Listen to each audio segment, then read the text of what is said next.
ટ્રાફિકની ફરિયાદો મળતા પાણીગેટ સરદાર એસ્ટેટ સુધીના દબાણો દૂર કરવા દબાણ શાખા પહોંચી હતી. જોકે વિસ્તારમાં માત્ર નામ પૂરતી કામગીરી કરી હતી, જેમાં ટેબલ, લારીઓ સહિતનો સામાન જપ્ત કર્યો હતો. ત્યારે ગણતરીના કલાકોમાં દબાણો પુનઃ યથાવત જોવા મળ્યા હતા. નવા વર્ષના પ્રારંભથી જ વડોદરા મહાનગરપાલિકાની દબાણ શાખા ફરી એકવાર ગેરકાયદેસર દબાણોનો સપાટો બોલાવવા માટે એક્શનમાં આવી હતી. વાહન વ્યવહારથી ધમધમતા પાણીગેટ વિસ્તારમાં લારી ગલ્લાના દબાણ દૂર કરવાની કાર્યવાહી હાથ ધરવામાં આવી હતી. રોડ રસ્તા ઉપર થતા ટ્રાફિકની ફરિયાદો મળતા વોર્ડ નંબર 5 વિસ્તારમાં પાણીગેટથી સરદાર એસ્ટેટ સુધીના દબાણ શાખાની ટીમે પાણીગેટ તથા બાપોદ પોલીસ સ્ટેશનના સ્ટાફને સાથે રાખીને પોલીસ બંદોબસ્ત સાથે પરંતુ માત્ર દેખાવ પૂરતી કાર્યવાહી કરી હતી. ગણતરીની લારીઓ, ટેબલો જપ્ત કરાયા હતા. ઉલ્લેખનીય છે કે દબાણ શાખાની ગાડીઓ આગળ નીકળતા પાછળથી ફરીથી દબાણ ગોઠવાઈ ગયા હતા. જોકે નક્કર કાર્યવાહી ક્યારે થશે તે એક પ્રશ્નાર્થ છે. તે અંગે વોર્ડ ઓફિસરે પણ ઉડાવ જવાબ આપ્યા હતા. વૃદ્ધ લારી ધારકે જણાવ્યું હતું કે પરિવાર ચાલે તેના માટે આ ધંધો કરીએ છીએ. લાખો રૂપિયા અમે કમાતા નથી. સુધરાઈવાળા જીવવા દેતા નથી. મહિને 500 રૂપિયા આવીને તો લઈ જાય છે. 20 રૂપિયા અલગથી સાફ સફાઈના પણ લઈ જાય છે.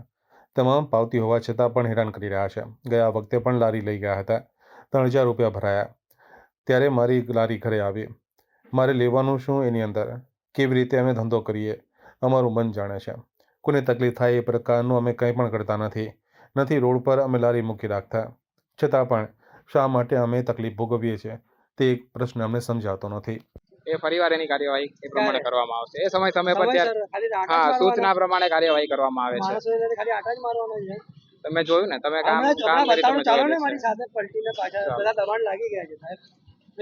નક્કર કાર્યવાહી ક્યારે થશે? એ દબાણ શાખાની ટીમ સાથે તમારે વાત કરવી પડશે. એમના જિમ્મેદારી નથી. જિમ્મેદારી છે એટલે તો સાથે કરાવેલું છે કામગીરી, પણ સૂચના ઉપરથી અમને આવતી હોય છે એ પ્રમાણે કામગીરી થતી હોય છે. ખાલી આટા મારવાની સૂચના આવે. આટા મારવાની સૂચના તમે જોઈ, અત્યારે તમે જોયું છે ટીમ આખી ચાલી રહી છે અને કામગીરી થઈ રહી છે. આ સુધરીવાળા જીવા નથી દેતા. મહિને 500 રૂપિયા તો આવીને લઈ જાય છે. પાવતી મારી પાસે છે. 20 રૂપિયા પેલા એના બી લઈ જાય છે સાફ સફાઈના. બધા પૈસા મારી પાસે પાવતીઓ છે.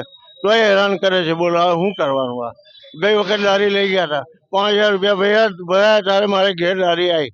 અમારે લેવાનું હોય એની અંદર યાર. આ કેવી રીતે ધંધો કરીએ છીએ અમારું મન જાણે છે. બોલો.